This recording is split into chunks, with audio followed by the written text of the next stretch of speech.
কারুন, ফিরাউন, হামান।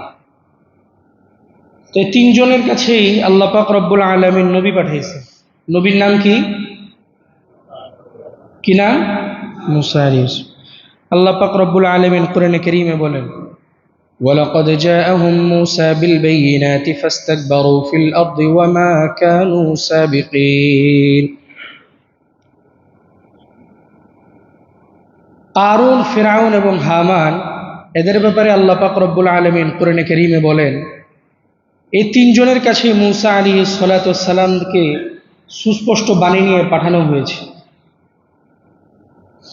ফাস্তাকবারু ফিল আরদ, এরা কথা শুনে নেই, মুখ ঘুরে নিছে। ওয়া মা কানু সাবিকিন, মুসা আলাইহিস সালাতু ওয়াস সালামের কথা এরা কি করে নেই? শুনে নেই, মানে নেই। ফাকুল্লান আখাযনা বিযামবি, এদের প্রত্যেককেই আমি আল্লাহ পাকড়াও করেছি, প্রত্যেককেই। ফামিনহুম মান আরসালনা আলাইহি হাসিবা, কাউকে কাউকে আমি ঝঞ্ঝাবায়ু বাতাস দিয়ে হত্যা করেছি, এমনভাবে বাতাসের মাধ্যমে, জোরে একটা বাতাস দিছে, বাতাসের মাধ্যমে তা ধ্বংস করে দিছে। ফামিনহুম মান আরসালনা আলাইহি হাসিবা ওয়া মিনহুম মান আখাযাতহু সাইহা, আর কাউকে কাউকে আমি আসমান থেকে বড় গজব ফেলে চিৎকারের মাধ্যমে হত্যা করে ফেলছি।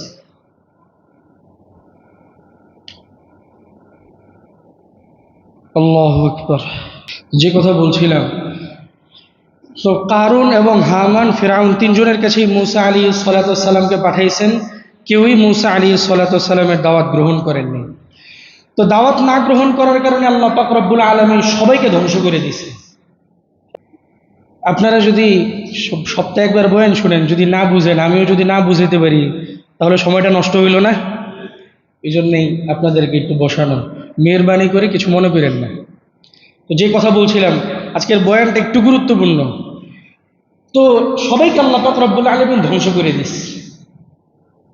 হযরত মুসা আলাইহিস সালাতু ওয়াস সালাম যখন ফিরআউনের কাছে দাওয়াত নিয়ে গেছে, ফিরআউন তার দাওয়াত গ্রহণ করেন নাই। সূরা আলে ইমরানের মধ্যে আল্লাহ পাক রব্বুল আলামিন বলেন, কাদাবি আলি ফিরআউন ওয়াল্লাযীনা মিন ক্বাবলিহিম, ফিরআউন এবং তার পূর্ববর্তী অনেক জাতি এরকম ছিল যাদের কাছে নবী গেছে। নবী যাওয়ার পরে কাযযাবু বিআয়াতি রাব্বিহিম, তারা তাদের রবের আয়াতকে অস্বীকার করে বসছে। ফাআহলাকনাহুম বিযুনুবিহিম, সাথে সাথে সমূলে আমি আল্লাহ তাদেরকে ধ্বংস করে দিয়েছি। আচ্ছা, ধ্বংসটা কি আল্লাহ নিজের ইচ্ছা করছেন, নাকি তারা তাদের হাতের কামাইয়ের কারণে ধ্বংস হয়েছে? নিজেদের হাতের কামাইয়ের কারণে। তারা যদি নবীদের কথা শুনতো, আল্লাহ ধ্বংস করতো না। তো অনুরূপভাবে একটার পর একটা জাতি যত দুনিয়ার মধ্যে আসছে, কথা শুনে নেই। আদ জাতি, সামুদ জাতি, সবগুলো এইভাবে ধ্বংস হয়েছে। যখন দেখছে নবীরা আসছে, আসার পরেও নবীরা একটা কথা বলছে, তারা কোনো কথা শুনে নেই। ওই সময় আল্লাহ পাক রব্বুল আলামিন আর ধৈর্য ধারণ, দেখছে বারবার ছাড় দিছে একটার পর, শুনে নেই, যখন ধ্বংস করে দিছে।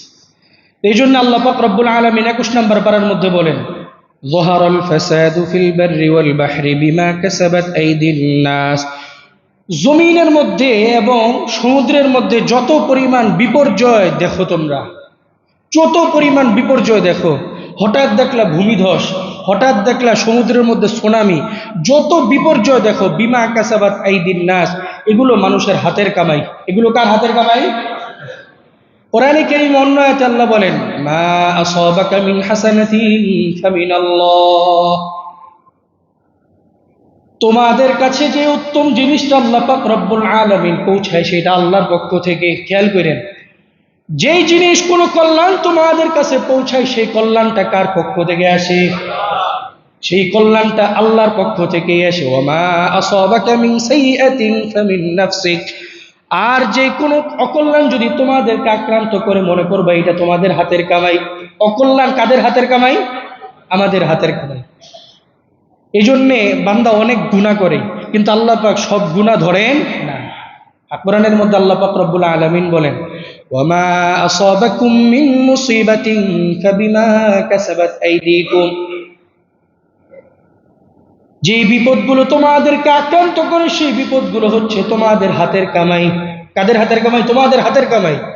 ওয়া ইয়াফু আন কাসীর, ও উম্মত তোমরা শুনে নাও, তোমাদের সকল হাতের কামাইয়ের বিপদ আল্লাহ তোমাদেরকে দেন না, অনেক বিপদ আপদের গুনাহ আল্লাহ মাফ করে দেন, অনেক গুনাহ আল্লাহ আগে মাফ করে দেন। আমার কথা বুঝে আসছে ভাই? এই জন্যে যত গুনাহ করি এগুলো কাদের হাতের কামাই? আমাদের হাতের কামাই। মজার একটা হাদিস শুনেই, এক সাহাবী তিনি বর্ণনা করেন, আকবালা আলাইনা রাসূলুল্লাহ সাল্লাল্লাহু আলাইহি ওয়াসাল্লাম, আল্লাহর হাবিব সাল্লাল্লাহু আলাইহি ওয়াসাল্লাম একদিন আমাদের নিকট গমন করলেন। গমন করার পর ডাক দিয়ে বললেন, খামসুন ইযা বুতুলিতুম বিহিন্না, পাঁচটা বিষয়, এই পাঁচটা বিষয়ে তোমরা পরীক্ষার মুখোমুখি হইবা। কয়টা বিষয়? পাঁচটা বিষয়ে তোমরা পরীক্ষার মুখোমুখি হইবা। ওয়া আউযু বিল্লাহি আন তুদরিকুহুন্না, আমি নবী আল্লাহর কাছে আশ্রয় প্রার্থনা করি, আল্লাহ যেন তোমাদেরকে, আমার সামনে যে সাহাবীরা আছো, তোমাদেরকে যেন পরীক্ষার মধ্যে না ফেলে। আমার কথা বুঝে আসছে? আল্লাহ রাসূল সাল্লাল্লাহু আলাইহি ওয়াসাল্লাম বলতেছে পাঁচটা বিষয় তোমরা পরীক্ষার মুখোমুখি হইবে, আমি আল্লাহর কাছে আশ্রয় প্রার্থনা করি এগুলো যেন আল্লাহ তোমাদেরকে না দেয়। এরপরে আল্লাহ রাসূল সাল্লাল্লাহু আলাইহি ওয়াসাল্লাম বলেন, এক নাম্বার পরীক্ষা, লাম তাজহারিল ফাহিশাতু ফি কওমিন ক্বাত্তু হাত্তা ইউলিনু বিহা, সমাজের মধ্যে যখন প্রকাশ্যে গান বাজনা, সমাজের মধ্যে অশ্লীলতা দেখা দিবে, সমাজের মধ্যে যখন অশ্লীলতা দেখা দিবে, গান বাজনা দেখা দিবে, প্রচার প্রসার ঘটবে, ইল্লা ফাশা ফীহিমুত তাউন, ওই সমাজের মধ্যে আল্লাহ পাক রব্বুল আলামিন দুরারোগ্য ব্যাধি ছড়াইয়া দিবে। কি ব্যাধি ছড়াইয়া দিবেন? দুরারোগ্য ব্যাধি ছড়াইয়া দিবেন। এক কথায় বলতে গেলে ওটার কি বলে? হ্যাঁ না, ছুঁই না, এটার কি বলে জানো? মানে মহামারী ছড়াইয়া দিবে।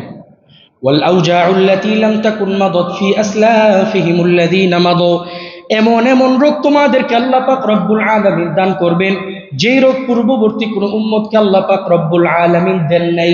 করোনা আগে শুনছেন কখনো? না শুনছেন? এখন আবার নতুন কি মাংকি পক্স, আরো কত কি বেরিয়েছে। তা আল্লাহ রাসূল সাল্লাল্লাহু আলাইহি ওয়াসাল্লাম বলতেছে, সমাজের মধ্যে যখন অশ্লীলতা ব্যাপক হারে বাড়বে, আল্লাহ পাক রব্বুল আলামিন তখন তোমাদের মধ্যে এমন এমন কিছু মহামারী দিবেন যেগুলো পূর্ববর্তী জাতিকে দেননি। এক নাম্বার। দুই নাম্বার পরীক্ষা, ওয়ালাম ইয়ানকুসুল মিকিয়াল ওয়াল মিজান, যেই সমাজের মধ্যে ওজনে মাপে কম দেওয়া হবে, আধা কেজির 1 কেজি বানায় দেওয়া হবে, আছে না নাই? আল্লাহর হাবিব সাল্লাল্লাহু আলাইহি ওয়াসাল্লাম বলেন, যেই দেশে, যেই সমাজে, যেই এলাকার মধ্যে আল্লাহ পাক রব্বুল আলামিনের হুকুমগুলো না মানা হবে, ওজনে কম দেওয়া, ওজনে বেশি দেওয়া, ওজনে ঠিকঠাক মতো দেওয়া, খেয়াল করেন তিনটা ব্যাপার, একটা হলো কম দেওয়া, আর একটা বেশি দেওয়া। কোনো দরকার নেই, বেশিও দেওয়া দরকার নেই, কমও দেওয়া দরকার নেই, ঠিকঠাক পরিমাপ মতো দিবেন, এই হুকুম কার? তো এই হুকুমটা যদি আপনি না মানেন, এই ওজনে যদি কম দেন, আল্লাহ রাসূল সাল্লাল্লাহু আলাইহি ওয়াসাল্লাম বলতেছে, যদি ওজনে কম দেওয়া হয় যে দেশের মধ্যে, ইল্লা উখিযু বিসসিনিন, ওই দেশের সর্বপ্রথম আল্লাহ পাক রব্বুল আলামিন মহামারী দিয়ে দিবেন। কি দিবেন? মহামারী দিয়ে দিবেন। ওয়া শিদ্দাতিল মাউনা, খাবারের সংকট দেখা দিবে। ওয়া জাওরিস সুলতানি আলাইহিম, ওই দেশের মানুষগুলোর উপর আল্লাহ পাক রব্বুল আলামিন জালেম শাসক চাপায়া দিবে। গুনাহটা কি? গুনাহটা কি?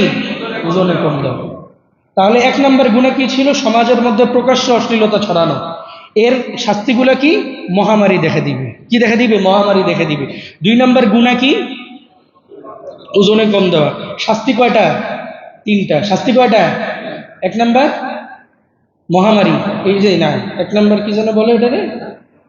না না, আরে খাবার যে ওটারে কি বলে? খাদ্য সংকট। কি বলে? খাদ্য সংকট। ওয়াশিদ্দাতিল মাউনা, এবং ক্ষুধার যন্ত্রণা বেশি বাড়বে। ওয়াজাউরিস সুলতানি আলাইহিম, তিন নাম্বার হইল জালেম শাসক তোমাদের উপর চাপায় দিবে। বুঝা গেছে আমার কথা? তারপর তিন নাম্বার গুনাহ, ওয়ালাম ইয়ামনাউ যাকাত আমওয়ালিহিম, যেই সমাজের মধ্যে যাকাত দেওয়া হবে না, যাকাত থেকে বিরত থাকবে। আমাদের দেশে কম না বেশি সংখ্যা?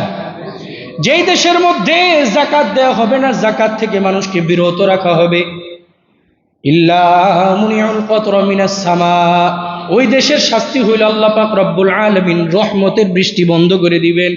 কি বৃষ্টি বন্ধ করে দিবেন? রহমতের বৃষ্টি বন্ধ করে দিবেন। দেখবেন ফসল ফলাদি হইছে, বৃষ্টি দরকার নেই, এমন সময় এমন বৃষ্টি পড়ে সব ফসল নষ্ট হয়ে যায়। এ হয় কি হয় না?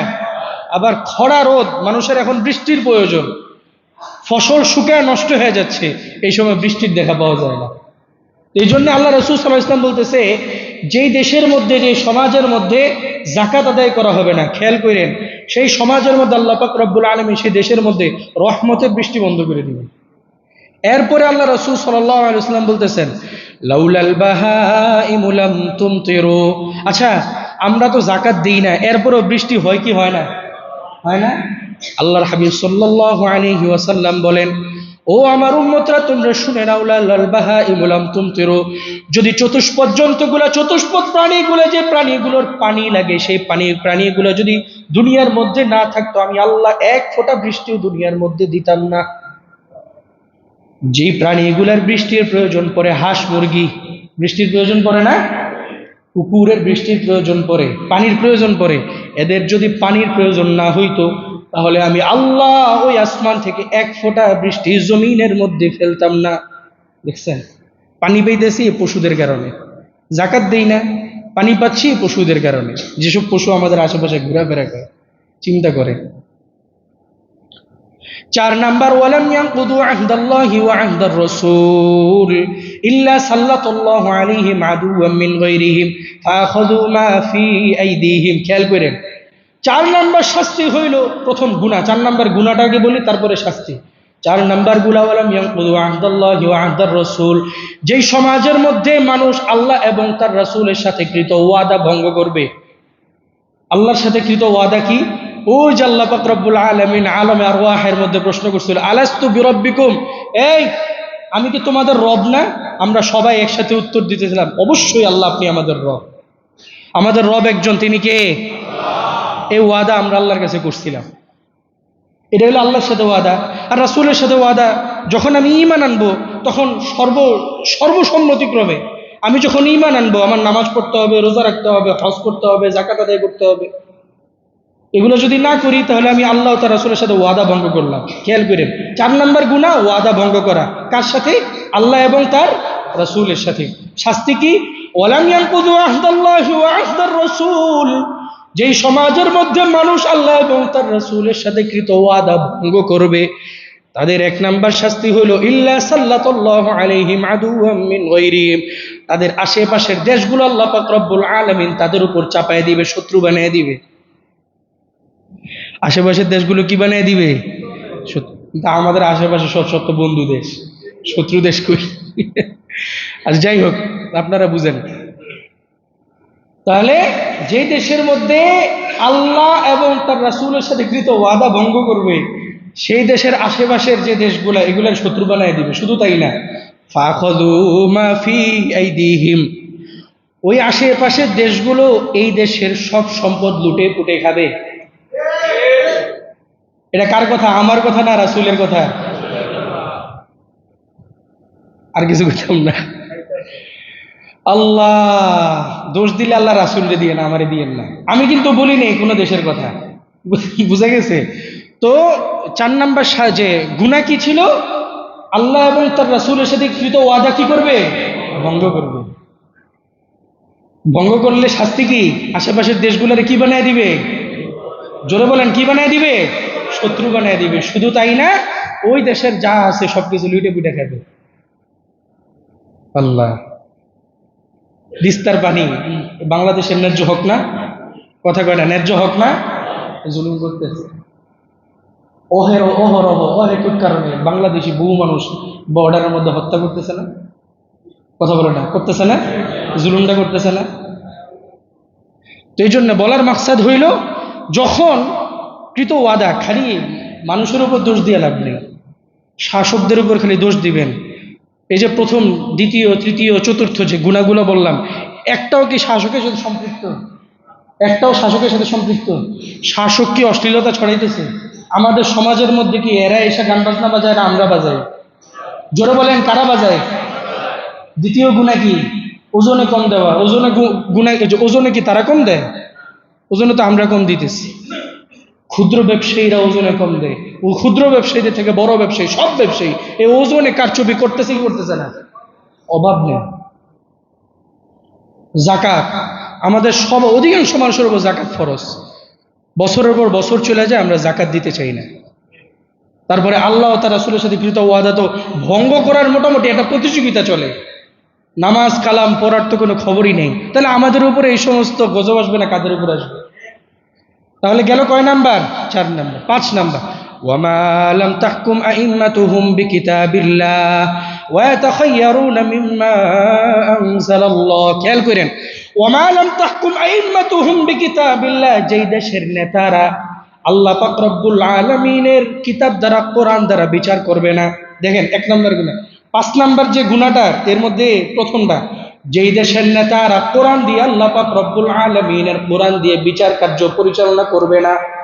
ওয়াতাখায়্যারুনা মিম্মা আনজালাল্লাহ, আল্লাহ পাক রব্বুল আলামিন যা কিছু নাজিল করেছে তা পছন্দ করবে না, গ্রহণ করবে না।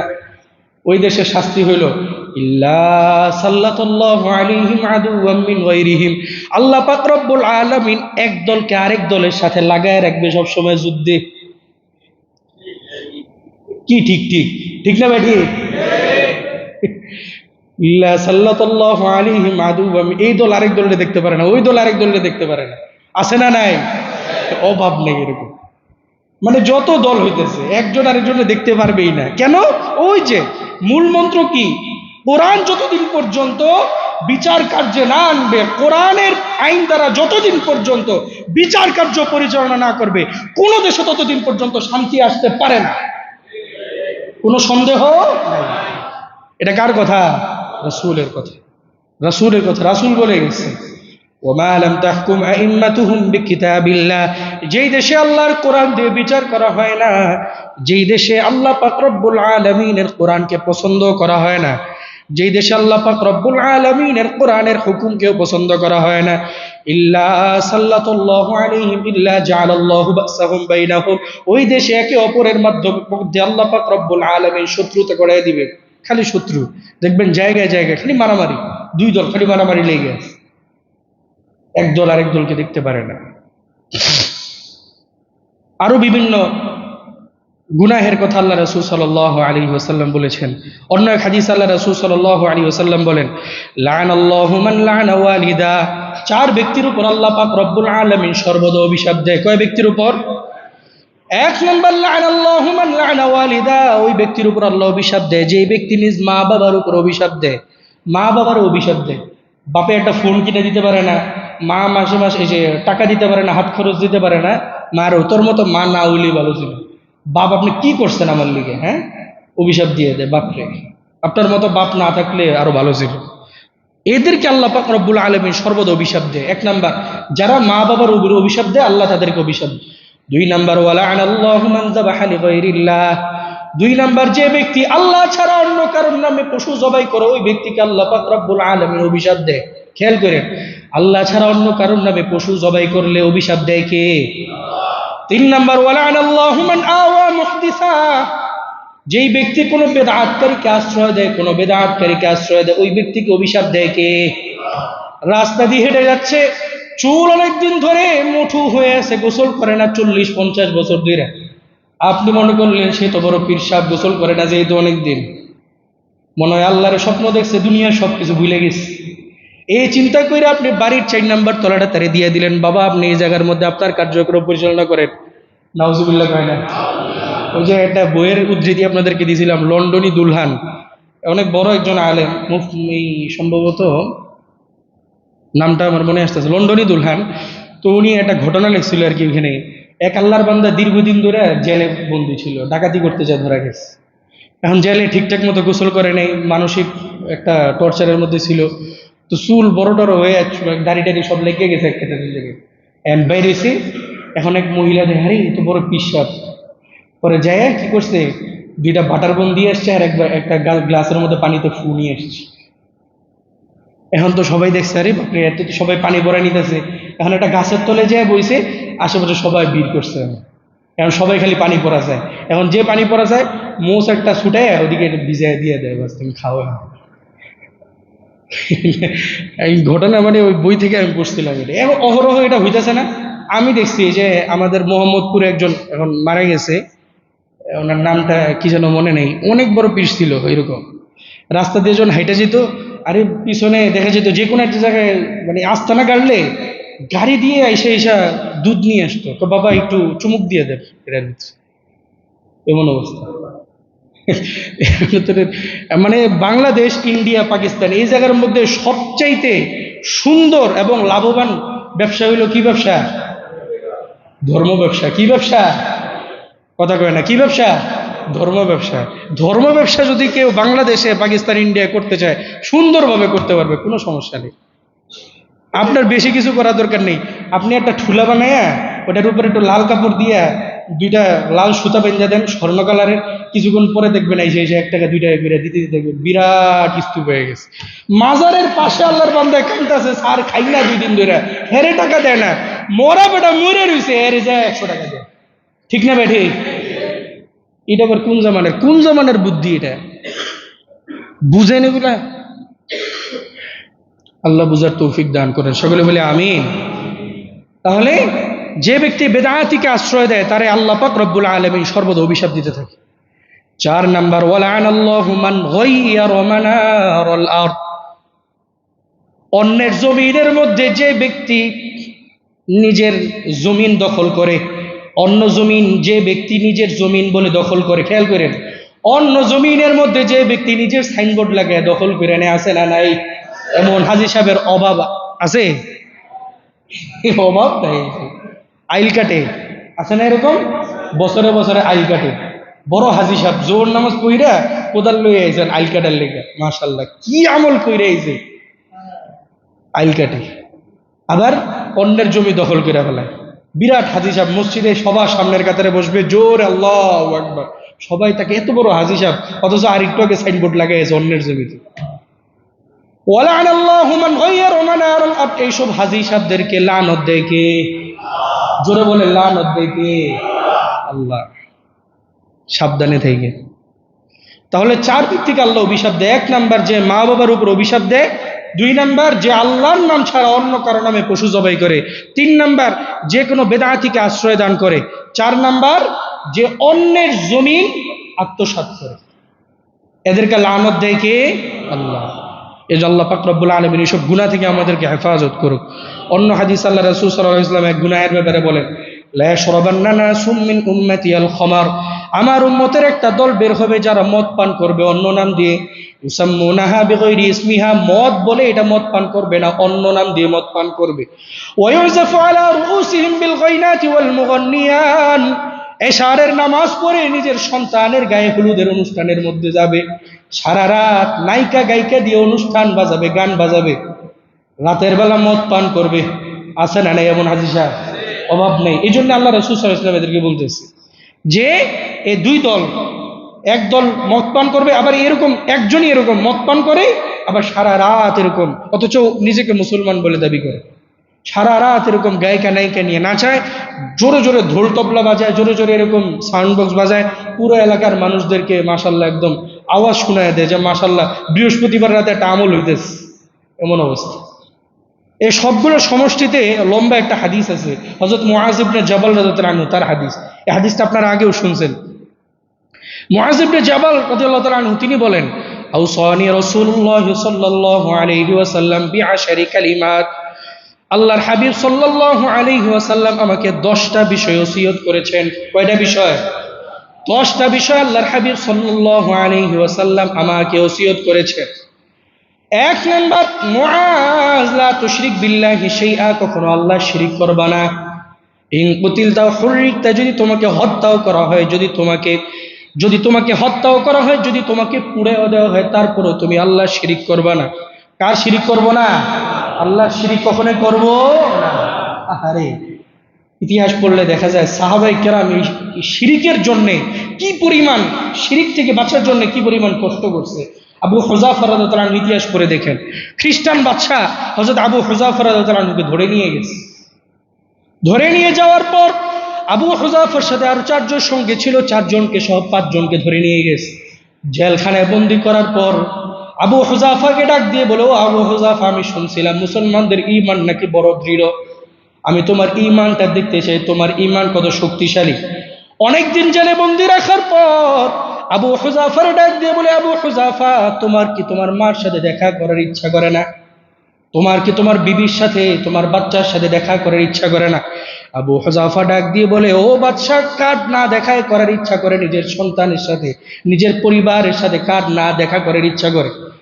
শর্ত দিল, তাহলে তুমি আল্লাহরে ভুলে যাও, মুহাম্মদরে ভুলে যাও, আমার ঈশ্বরকে তুমি তোমার রব হিসাবে গ্রহণ করো। আবু হুযাফারে বলতেছে। আবু হুযাফা বলে, কোনোদিন আমার পক্ষে এটা সম্ভব না।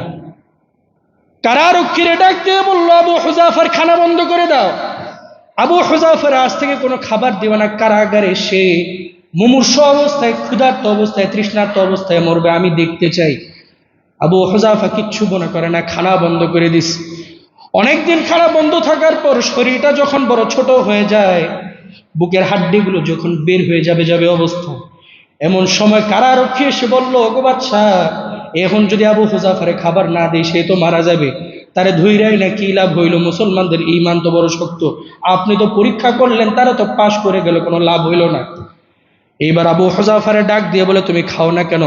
কয়, আপনি তো খানা বন্ধ করে দিয়েছেন। কারারক্ষীরে ডাক দিয়ে বলে, আজ থেকে তারে 2টা খাবার দিবা। কয়টা খাবার? খাবার হিসেবে তারে শুয়োরের গোস্ত দিবা। কিসের গোস্ত? পানি হিসেবে তারে মদ সামনে দিবা। আবু হুযাফার কারাগারের মধ্যে 2টা খাবার তারে দিয়ে দেওয়া হয়। আবু হুযাফা ছুঁয়েও দেখে না, অনেক দিন ধরে গেছে। যদিও জান বাঁচানোর জন্য হারাম খাবার খেয়েও জান বাঁচানো এটা জায়েজ আছে, কিন্তু যদি কেউ হারাম খাবার না খেয়ে আল্লাহর উপর তাওয়াক্কুল করে নিজে মৃত্যুবরণ করে, এটা হচ্ছে সর্বোত্তম শহীদের মর্যাদা। আবু হুযাফা হাত দেওয়া বন্ধ করে দিয়েছে। হাত দেওয়া যখন বন্ধ করে দেয়, ডাক্তার এসে বলে, আবু হুযাফা তো অবস্থা খারাপ, আবু হুযাফারে যদি এখন কোনো খাবার না খাওয়ানো হয় সে তো মরে যাবে। আবু হুযাফারে আনার পর দেখে তেজ তো কমে না, বড় তেজ নিয়ে এখনো বলে, লা ইলাহা ইল্লাল্লাহ মুহাম্মাদুর রাসূলুল্লাহ, আমার রব একজন, তিনি কে?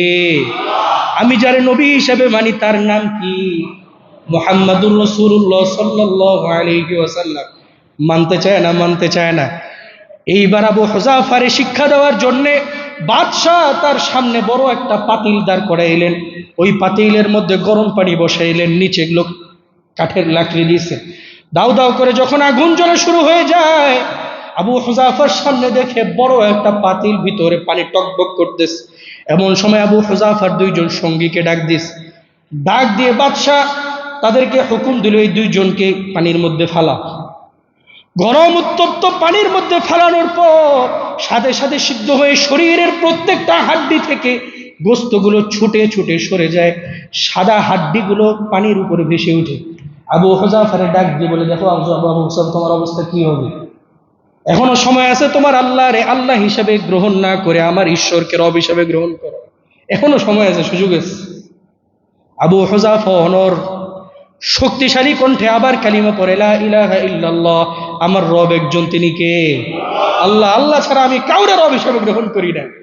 ডাক্তারের ডাক দিয়ে বলে, এতদিন ধরে খাবার দেই নাই, মাঝখানে কয়েকদিন শুকরের গোস্ত দিছিলাম, কয়েকদিন ধইরা তারে মদের পানি দিছিলাম, তারপরেও সে খায় নেই। শরীরটা এত দুর্বল, কিন্তু এত তেজ সে কিভাবে দেখায়? ডাক্তার বলে, এটা শরীরের তেজ না, এটা হলো ইমানের তেজ। বলেন না সুবহানাল্লাহ। এটা কিসের তেজ? ইমানের তেজ, ইমানের তেজ এটা। আবু হুযাফা যখন এখন পর্যন্ত 2 সঙ্গীকে মৃত্যুবরণ করতে দেখেও যখন কাফের হয় না, যখন তার দলে শরিক হয় না, তখন আবু হুযাফারে মৃত্যুদণ্ড দেওয়ার জন্য পাতিলের দিকে ডেকে ডেকে নিয়ে যাওয়া হয়। আবু হুযাফা যখন এক কদম দেয়, চোখ থেকে 1 ফোঁটা করে অশ্রু ঝরতে থাকে, পানি পড়তে থাকে। আর এক কদম দেয়, চোখ থেকে পানি পড়তে থাকে, অশ্রু ঝরতে থাকে। বাদশাহ মনে মনে বলতেছে, হায় রে, আবু হুযাফার মন গলে গেছে। আবু হুযাফা মনে হয় এখন যদি ডাক দিয়ে, আবু হুযাফা মনে হয় আমারে স্বীকার করে নিবে। আবু হুযাফারে ডাক দিয়ে বলে, আবু হুযাফা, তুমি কি ভয় পেয়েছো নাকি? বা কে বলতেছে? বাদশাহ বলতেছে, আবু হুযাফা, তুমি কি ভয় পেয়েছো নাকি? আবু হুযাফা বলে, না না, আমি ভয় পাই নাই, আমি চোখের পানি ফেলি এই জন্য আল্লাহ আমার একটা জীবন দিয়েছে, ওই একটা জীবন দিয়ে আল্লাহ আমারে পরীক্ষা করতেছে আমি আল্লাহরে কতটুকু ভালোবাসি। আমি মনে মনে বলতেছিলাম, আল্লাহ আপনি একটা জীবন দিয়ে আমারে পরীক্ষা করে নাও, আবু হুযাফা তুমি আমারে কতটুকু ভালোবাসো। আল্লাহ আপনি আমার আরেকটা জীবন দেন, আমি আরেকটা জীবন আপনার রাস্তায় দিব। আপনি আরেকটা জীবন দেন, আমি আপনার রাস্তায় শহীদ হব।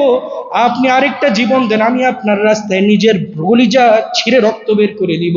আপনি যদি আমাকে 100টা জীবন দান করেন, আমি 100টা জীবন আপনার রাস্তায় শহীদ হয়ে দিব। আবু হুযায়ফা বলতেছে, 100টা জীবন যদি দেন, আল্লাহ আমি আপনারা ছাড়া অন্য কাউকে গ্রহণ করব না। এই ছিল সাহাবায়ে কেরামের ঈমান। তো হযরত মুআয ইবনে জাবাল বলতেছে, আল্লাহ রাসূল আমারে বলতেছে, আল্লাহর সাথে কোনো কিছুকে শিরিক করা যাবে না। ইন কুতিলতা, যদি হত্যাও করা হয়, আও হুররিকতা, যদি তোমাকে আগুনের মধ্যে পুড়েও দেওয়া হয়, তারপরে আল্লাহর সাথে শিরিক করা যাবে না। 2 নাম্বার, ওয়ালা তাউক্কাদনাল ওয়ালিদাইন, বাবা মার সাথে কখনো খারাপ আচরণ করা যাবে না। ইন আমারাকা আন তাখরুজা মিন আহলিকা ওয়া মালিক, বাবা মা যদি তোমাকে তোমার পরিবার থেকে, তোমার সম্পদ থেকে যদি বের করেও দেয়, তারপরেও বাবা মার সাথে কখনো খারাপ আচরণ করা যাবে না, সুযোগ নেই। এই জন্য আল্লাহ সূরা লুকমানের মধ্যে বলেন, ওয়া ইন জাহাদাকা আলা আন তুশরিকা বি, তোমার বাবা মা যদি তোমার উপরে আল্লাহ পাক রব্বুল আলামিনের সাথে শিরিক করতে বাধ্য করে, এই ব্যাপারে ফালা তুতিহুমা, তুমি তোমার বাবা মার কথা শুনবা না। বুঝে গেছে? যদি শিরিক করতে বাধ্য করে, এই ব্যাপারে তাদের কথা শোনা হবে না। তবে সাহিবুহুমা ফিদ দুনিয়া মারুফা, যদি তোমাকে শিরিক করতে বাধ্য করে, তারপরও তাদের সাথে খারাপ আচরণ করা যাবে না, ভালো আচরণ করতে হবে, ভালোভাবে বলতে হবে এটা শিরিক আমি কখনো করতে পারবো না। আমি এমন বাবা মা বহুত দেখছি, জানেন, সন্তানকে গুনাহ করার জন্যে জোরাজুরি করে, এমন বাবা মা বহুত দেখছি। আমি আগে যেখানে ছিলাম, বাপ শিরিকে লিপ্ত ছিল, কোনো এক জায়গার মুরিদ ছিল, শিরিকে লিপ্ত ছিল, মাজারে যায় সিজদা দেওয়া, হ্যাঁ, এগুলো করতো। তো ছেলেরও টেনে টেনে নিয়ে যেত। তো ছেলে এসে আমার বলতো, আমি যেতে চাই না, আমার সাথে জোরাজুরি করে এগুলো, আবার না গেলে আমার সাথে কথা বলা বন্ধ করে দেয়। বুঝে গেছে আমার কথা? এখনের বাবা মারা সন্তানদেরকে গুনাহ করার জন্য যে পরিমাণ আশ্রয় প্রশ্রয় দেয়, আল্লাহ, গুনাহ করার জন্য সন্তানদেরকে সুযোগ করে দেয়। এক আল্লাহর বান্দা বিয়ে করছে, আমার মুসল্লি ছিল, বিয়ে করছে, অল্প বয়সে বিয়ে করে ফেলছে, বাপ মারে না জানায়, 22 বছর বয়স। এখন তার বাবার সাথে আমার সম্পর্ক খুব ভালো, পরিবারের সাথে আমার সম্পর্ক, এখন আমারে নিয়ে গেছে কালতি করানোর লেগে, যে আপনি একটু মানান, আমার বাবা নিয়ে আমার ঘরে ঢুকতে দেয়, ঠিকঠাক মতো কোনো ঝামেলা না করে না। আমি গেছি, মা আমারে বলতেছে, এর মা, এর 2-3 বছর আরো ওই প্রেম করতো, সমস্যা কি ছিল, এখন বিয়ে করার দরকার ছিল, 22 বছর বয়সে গোলারা বিয়ে করে, নাউজুবিল্লাহ কইবেন না? মুসলমান আশ্চর্য হইবেন। আবার কেমনে কই, মসজিদের সভাপতি, ওনার আহলিয়া, এরকম চিন্তা ভাবনা। বলতেছে কি যে আরো 2-3 বছর প্রেম করতে, তারপরে যে বিয়ে করতে, এখন বিয়ে করার সময় হচ্ছে। এই হচ্ছে বাবা মাদের অবস্থা বর্তমান। তো যে কথা আপনাদেরকে বলতেছিলাম, আমি এটা বুঝাইতেছি না কিন্তু পালায় বিয়ে করা জায়েজ আছে, আবার এটা মনে করেন না। কোরআনের মধ্যে কি আসছে, ওয়া আনকিহুল আয়ামা মিনকুম, তোমাদের উপযুক্ত যে সন্তানগুলো আছে, ছেলে মেয়ে, তাদেরকে বিয়ে দিয়ে দাও। কোরআনে কোথাও বলছে তোমরা বিয়ে করে নাও? কথা কয় না। কোরআনে কিন্তু বলে না তোমরা বিয়ে করে নাও, বলছে তোমরা বিয়ে দিয়ে দাও। তোমাদের বাবা মারে বলতেছে, সন্তানরে কয় নাই বিয়ে করে নাও, আপনি বিয়ে করে এলেন, এরকম না আবার কিন্তু। তো যাই হোক, যেটা বোঝানোর জন্য বলতেছিলাম, বাবা মা সন্তানদেরকে দ্বীনি আদেশ করা, এটা হচ্ছে উত্তম কাজ। তবে বাবা মা যদি সন্তানকে শিরিকের জন্যও আদেশ করে, এই হিসাবে তাদের এই আদেশ গ্রহণ করা যাবে না, তবে তাদের সাথে আবার খারাপ ব্যবহার করা যাবে না। যাই হোক, তারপরে আল্লাহ রাসূল সাল্লাল্লাহু আলাইহি ওয়াসাল্লাম বলতেছে 3 নাম্বার, ওয়ালা তাতরুকান্না সালাতান মাকতুবাতান মুতাআম্মিদা, 5 ওয়াক্ত নামাজ ইচ্ছাকৃতভাবে ছাড়বা না। কয় ওয়াক্ত নামাজ বলেন? কয় ওয়াক্ত নামাজ? ফজর সহ না ফজর ছাড়া? ফজর সহ না ছাড়া? সহ। 5 ওয়াক্ত নামাজ ইচ্ছাকৃতভাবে ছাড়বা না। ফাইন্না মান তারাকা সালাতান মাকতুবাতান মুতাআম্মিদা, কেউ যদি ইচ্ছাকৃতভাবে 1 ওয়াক্ত নামাজ ছেড়ে দেয়, ফাকাদ বারিআত মিনহু জিম্মাতুল্লাহ, তার কান খুলে সে শুনে নিক, আল্লাহ পাক রব্বুল আলামিনের জিম্মা তার থেকে উঠে যায়, আল্লাহ পাক রব্বুল আলামিন আর তার দায়িত্ব গ্রহণ করেন না। 4 নাম্বার গুনাহ, ওয়ালা তাশরাবান্নাল খামর, কখনো মুআজ মদ পান করবা না। কি পান করবা না? মদ পান করবা না। কি পান করবা না? ভুলে গেছেন কোন হাদিস চলতেছে? মুআজ ইবনে জাবাল, ওই যে 10টা আল্লাহ রাসূল সাল্লাল্লাহু আলাইহি ওয়াসাল্লাম 10টা আদেশ করছেন। 1 নম্বর আদেশ কি? আল্লাহর সাথে কি করবা না? 2 নাম্বার, বাবা মার সাথে কি করা যাবে না? খারাপ আচরণ করা যাবে না। 3 নাম্বার ভুলে গেছে, নামাজ ছাড়া যাবে না। 5 ওয়াক্ত নামাজ ছাড়া যাবে না। 4 নাম্বার, মদ পান করা যাবে না। ওয়ালা তাশরাবান্নাল খামরা, মদ পান করবা না। ফাইন্নাহু রাসু কুল্লি ফাহিশা, মুআজ কান খুলে শুনে নাও, মদ হইল সকল গুনাহের মূল। মদ যখন মানুষ পান করে, যখন মাতাল হয়ে যায়, তখন আর কোনটা বিবি কোনটা মা বুঝে না, গুনাহ করে ফেলে। এই জন্যে আল্লাহ রাসূল সাল্লাল্লাহু আলাইহি ওয়াসাল্লাম বলতেছে মদ পান করবা, এটা সকল গুনাহের মূল। 5 নাম্বার, ওয়াইয়াকা ওয়াল মাসিয়া, সর্বদা নিজেকে গুনাহ থেকে বাঁচায় রাখো। ফাইন্না বিল মাসিয়াতি হাল্লা সাখাতুল্লাহ, গুনাহ করার কারণে খালি একটাই কাজ হয়, সেটা হলো আল্লাহর রাগ। যে ব্যক্তি গুনাহ করে তার উপর খালি আল্লাহ রাগতেই থাকে, রাগান্বিত হইতে থাকে। বুঝতে পারছেন? যে গুনাহ করে তার উপর আল্লাহ খালি রাগতেই থাকে। কয় নাম্বার গেল? 5 নাম্বার। 6 নাম্বার, ওয়াইয়াকা ওয়াল ফিরার মিনাজ জাহাফ, খেয়াল করেন। 6 নাম্বার, ওয়াইয়াকা ওয়াল ফিরার মিনাজ জাহাফ, জিহাদের ময়দান থেকে পলায়ন করবা না। জিহাদের ময়দান থেকে পলায়ন করবা না। বদরের যুদ্ধে সাহাবী ছিল কয়জন? 313 জন। গেছে কয়জন জানেন? গেছে কিন্তু 313 জন না, গেছে আরো অনেক, কিন্তু চলে আসছে। যুদ্ধের কথা শুই না, ওই যে আব্দুল্লাহ ইবনে উবাই এর দলের আরো কতটি চলে আসছে।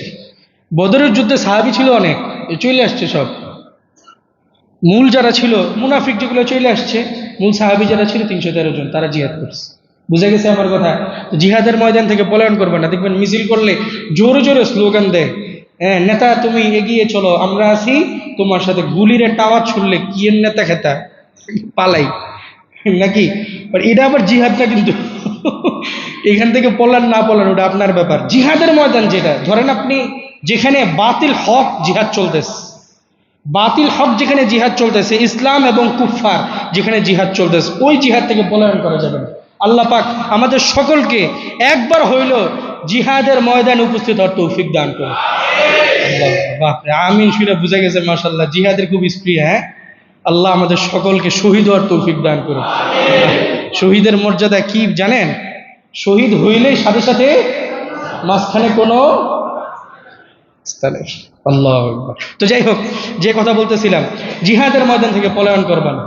7 নাম্বার, ওয়াইয়াকা ওয়াল ফিরার মিনাজ জাহাফ ওয়া ইন হালাকান নাস। 7 নাম্বার, ওয়াইদা আসাবাত নাস মুতান, যখন কোন এলাকার মধ্যে মহামারী দেখা দিবে, ফাজবুতু আনতা ফীহিম, তখন সেই জায়গায় তোমরা অবস্থান করো। সেই জায়গায় অবস্থান করো, ওইখান থেকে বের হওয়ার দরকার নেই। এটা রাসূল সাল্লাল্লাহু আলাইহি ওয়াসাল্লামের আদেশ। এই যে করোনার সময় লকডাউন হইল না, এটা আল্লাহ রাসূল সাল্লাল্লাহু আলাইহি ওয়াসাল্লাম 1400 বছর আগে বলে গেছে। লকডাউন কেউ নড়াচড়া করবে না, যে যার যার ঘরের ভিতর থাকো। বুঝে গেছে? আর খালি সরকারের গালি দেয়, আটকায় রাখছে সবাই। তাহলে 8 নাম্বার, এই 7 নাম্বার গেল। 8 নাম্বার, ওয়া আনফিক আলা ইয়ালিকা মিন কওলিক, নিজের সামর্থ্য অনুযায়ী পরিবারের উপর খরচ করো। 9 নাম্বার, ওয়াখিফহুম ফিল্লাহি আযজা ওয়া জাল, পরিবারকে আল্লাহর ভয় দেখাও। পরিবারকে নামাজের জন্য আদেশ করো, আল্লাহর ভয় দেখাও। দুনিয়ার মধ্যে যদি সুন্দরভাবে চলতে পারো, বিবিরে বলবেন দুনিয়ার মধ্যে পর্দার সাথে যদি চলতে পারো, 5 ওয়াক্ত নামাজ পড়ে যদি চলতে পারো। দেখেন, একজন মহিলা যদি 5 ওয়াক্ত নামাজ ঠিকঠাক মতো আদায় করতে পারে, আর যদি স্বামী একটু সুন্দরভাবে আনুগত্য করতে পারে, হাদিসের মধ্যে আসছে তাদখুলুনাল জান্নাহ, সাথে সাথে মৃত্যুবরণ করার পর আল্লাহ পাক রব্বুল আলামিন জান্নাত দিয়ে দিবেন। এগুলো বলবেন এদেরকে, কন্যা তো বলেন না, খালি আইসা আইসা মানে দুঃখ প্রকাশ করেন যে কথা শুনে না। হাদিসগুলো বলেন, সে আপনার কথা কেন শুনবে? আপনি আল্লাহর কথা তারে শুনান, নবীর কথা শুনান, যে নবী এটা বলছে, তুমি যদি মারা যাও আর আমার সাথে তোমার যদি সম্পর্ক তাল্লুক ভালো না থাকে, আমার সাথে খারাপ আচরণ করো, এগুলোর জন্য কিয়ামতের দিন তোমার ধরা হবে। অধিকাংশ মহিলা জাহান্নামে যাবে 2টা কারণে। কয়টা কারণে? 1 নাম্বার, তাকফুরনাল আশিরা, স্বামীর সাথে খারাপ ব্যবহার কারণে। 2 নাম্বার, তুকসিরনাল লাআনা, বেশি লানত দেওয়ার কারণে। কথায় কথায় কয় তুই মর, তুই মরতাল্লি না, এগুলো কয়। তো যাই হোক, যেটা বলতেছিলাম, পরিবারকে আল্লাহর ভয় দেখানো। 10 নাম্বার, ওয়ালা তারফা আনহুম আসাকা আদাবা, পরিবারের উপর সর্বদা আদবের লাঠি রাখবা। আদবের লাঠি পরিবার থেকে কখনো উঠায় নিবা না। আদবের লাঠি বলতে আদব শিখবে কি লাঠি দিয়া বেড়ে বেড়ে এরকম না, মানে সর্বদা আদবের জন্য তাদেরকে চাপ দিবা। সন্তানদেরকে আদব শিক্ষা দেন। অনেকে আছে সন্তানদেরকে আদব শিক্ষা দেয় না, মুরব্বী পাশ দিয়ে গেছে সালাম দেন, এগুলো শিক্ষা দেন। আপনারা কি শিখেন? এদিক দিয়ে এক কাটিং দেন, এদিক দিয়ে আরেক কাটিং দেন, বাস বক কাটিং একটা বানাই লিখেছেন, মুরব্বীর পাশ দিয়ে গেছে বাট তো খেপবই আপনার পোলার উপরে। এইসব কাটিং কি লেগে দেন? সন্তান এখনো বালেগ হয়নি, আপনি তারা গুনাহের রাস্তা দেখাই দিতেছেন। এইসব কাটিং জায়েজ আছে? এই জোরে বলেন না, জায়েজ আছে? এখানে চুল টুপি খুললে দেখা যাবে অধিকাংশই হারাম কাটিং। এই সাইড দিয়ে চুল ছোট, উপর দিয়ে বড়, এরকম করে না? অধিকাংশ এরকম করে। নতুন কত স্টাইল যে হইতেছে, কোন খেলোয়াড়ের দীক্ষা কি স্টাইল করে আল্লাহর বান্দারা। সকল স্টাইল হারাম। কি এগুলো কিন্তু কবিরা গুনাহ, সর্বদা আপনার গুনাহ হতে থাকবে। মান তাশাব্বাহা বিকওমিন ফাহুয়া মিনহুম, যে তাকে অনুসরণ করবে দুনিয়ার মধ্যে, কিয়ামতের দিন আল্লাহ তার সাথে, বাস তুমি জান্নাতি জাহান্নামে যাও, এর লগে জাহান্নামে যাও। বুঝা গেছে আমার কথা? এই জন্য সর্বদা চলবো সুন্নত তরিকায়। সর্বদা কি তরিকায় চলবো? সুন্নত তরিকায় চলবো। আল্লাহ পাক রব্বুল আলামিন আমল করার তৌফিক দান করে। এই জন্য অনেকগুলা গুনাহের কথা বললাম। মেহেরবানি করে আল্লাহর ওয়াস্তে গুনাহের কাছ থেকে নিজেকে আস্তে আস্তে সরায় নিয়ে আমলের দিকে আস্তে আস্তে নিজেকে ঝুঁকানো। আল্লাহ পাক রব্বুল আলামিন আমাদের সকলকে আমলের উপর, আমলের সাথে সর্বদা লেগে থাকার তৌফিক দান করুক। নেক আমলগুলো বেশি বেশি করার তৌফিক দান করুক এবং গুনাহ ছাড়ার তৌফিক দান করুক। ওয়া আখিরু দাওয়ানা আলহামদুলিল্লাহি রাব্বিল আলামিন।